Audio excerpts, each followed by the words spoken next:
메타버스, 알 것 같으면서도 모르겠는 이 단어. 요즘은 유튜브나 뉴스를 보면 화려한 그래픽과 유혹적인 미사옥으로 메타버스가 표현되고 있습니다. 그리고 아직 미진한 기술력을 사용해 메타버스를 구현했다며 마케팅하는 기업도 어렵지 않게 찾아볼 수 있죠. 그만큼 이 메타버스는 뜨거운 감자처럼 모두가 주목하는 이슈가 되었습니다. 오늘은요, 메타버스가 무엇인가 이런 개념 설명 말고요, 정말 우리가 더 관심을 가지고 있는 그 부분, 기업들이, 특히 테크 기업들이 메타버스를 위해서 어떤 일들을 하고 있나, 어떤 기술을 만들고 대체 무엇을 하고 있는지를 정리해봤습니다. 메타버스를 위한 기술을 구분하고 어떤 개발이 요구되는지를 알게 되면 메타버스를 향한 기업들의 움직임을, 더 나아가서는 메타버스 자체를 해석할 수 있겠죠.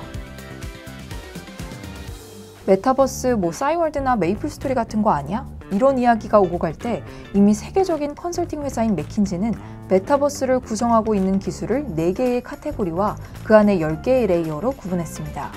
첫 번째는 조력가 그룹입니다. 메타버스 안에서 무언가를 구매하기 위해서 결제를 해야 할 때, 벌써부터 나타나는 메타버스 안에서의 사기를 방지해야 할 때, 이럴 때 필요한 기술들이 있죠. 이러한 기술을 갖춘 조력가 그룹은 결제 시스템, 인증 시스템, 보안 시스템 등 3개의 레이어가 포함되어 있습니다. 현재의 웹브라우저 생태계에서도 이들 조력가 그룹은 한 축을 담당하고 있습니다. 그 다음 두 번째 그룹은 인프라와 하드웨어 그룹입니다. 먼저 메타버스의 기초적인 시스템을 제공할 수 있는 인프라 그룹에는 클라우드, 반도체, 네트워크 기술이 포함됩니다. 아마존 웹 서비스, 마이크로소프트 애저, 구글 클라우드 등 3대 클라우드 서비스와 엔비디아, 퀄컴, 인텔 등 반도체 기업, AT&T와 버라이즌 등 네트워크 기업이 인프라 그룹에 속합니다. 또한 하드웨어 그룹은 디바이스와 운영 시스템 소프트웨어를 의미합니다. 대표적으로 애플의 아이폰과 소프트웨어인 iOS, 그리고 구글의 안드로이드 OS와 이 진영의 다양한 스마트폰 제조사들이 이 그룹에 속하겠죠. 세 번째 그룹은 플랫폼 그룹으로 우리가 일상에서 접하는 기술에 해당하는 영역입니다.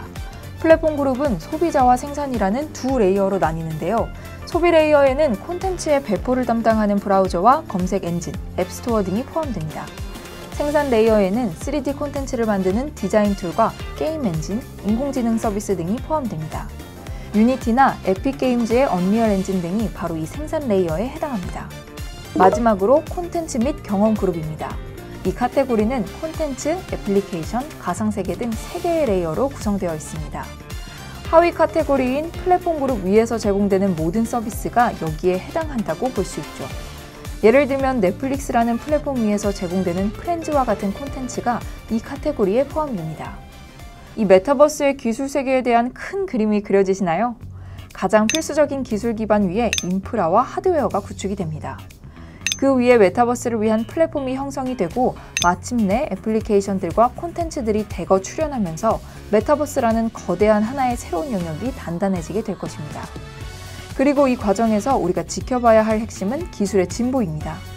과연 어떠한 분야에 어떤 기술들이 발전하면 메타버스의 시대가 더 빠르게 다가올 수 있는지를 살펴보는 것이죠. 우리가 주목해야 할 메타버스 기술에는 어떤 것들이 있을까요? 현재의 다중접속 프로그램은 동시 접속 사용자 수가 제한되어 있습니다.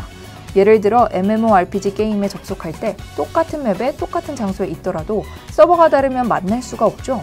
기존 게임에서는 한 장소나 서버에 사람이 몰려서 문제가 발생하는 것을 막기 위해서 수많은 서버로 나누었습니다. 그런데 메타버스를 온전히 구현하기 위해선 하나의 서버의 웹을 구현해야 하며 이는 매우 강력한 서버 프로세싱 파워를 요구하게 됩니다. 모바일 컴퓨팅 파워 역시 지금보다 매우 높은 폭으로 향상되어야 합니다. 메타버스의 가장 큰 특징인 몰입감을 위해서죠. 우리가 지금 사용하는 네트워크의 지연 속도는 메타버스가 요구하는 것보다 높습니다. 초당 프레임이 높은 프로그램에 접속했을 때 전달되는 영상이 느리게 나오는 현상이 벌어지곤 하죠.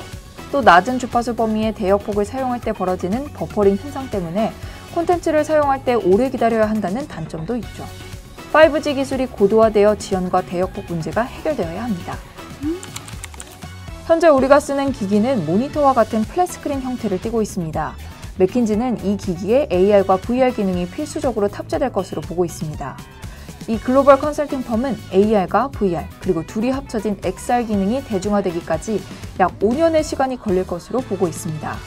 굳이 별도로 전용 하드웨어를 사용하지 않더라도 지금의 스마트폰으로 메타버스를 위한 일부 기능을 사용할 수 있을 거란 거죠. 맥킨지는 2030년까지 메타버스의 경제가 5조 달러 규모로 성장할 것이라고 예측을 했습니다. 특히 이커머스 메타버스가 거대해질 것으로 보고 있죠. 5조 달러 중 2조에서 2조 6천억 달러가 바로 이 섹터에서 형성될 것으로 보고 있습니다. 이 같은 급격한 팽창 과정에서 각 카테고리와 각 레이어에서 치고 나가는 기업이 나타나게 될 것입니다. 그리고 그들의 기업 가치는 과거 인터넷 시대에서 그랬던 것처럼 매우 가파르게 커질 테고요. 메타버스 세계에서의 구글과 페이스북 그리고 애플이 누가 될 것인가를 냉철하게 추적해 나간다면 분명 투자자들에게는 다시 오지 않을 기회가 될지도 모릅니다.